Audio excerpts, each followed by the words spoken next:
বিধ্বংসী অগ্নিকাণ্ডের ৪৯ দিন পর ফের খুলল কসবার অ্যাক্রোপলিস মল। গত ১৪ জুন দুপুরে অ্যাক্রোপলিস মলে ভয়াবহ অগ্নিকাণ্ডের ঘটনায় আতঙ্ক ছড়ায়। দমকলের ১৫টি ইঞ্জিনের চেষ্টায় দীর্ঘক্ষণ পর আগুন নিয়ন্ত্রণে আসে।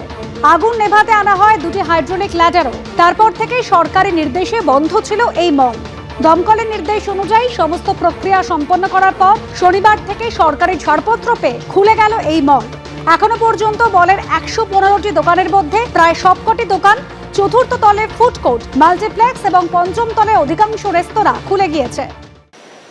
যখন কিনা অ্যাক্রোপলিস তৈরি হয়েছিল, so we obeyed all the fire norms and then only we got the permission to open.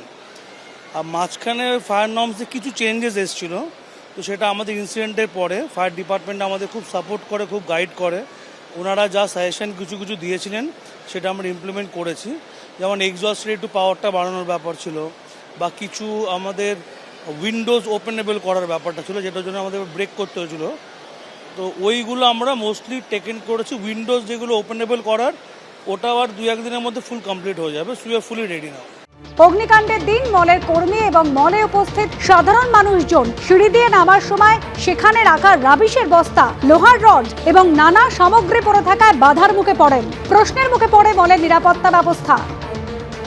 নতুন করে মল খোলার পর অবশ্য আপৎকালীন সময় ব্যবহার্য সিঁড়িগুলিতে এখন আর নেই কোনো অবাঞ্ছিত সামগ্রী।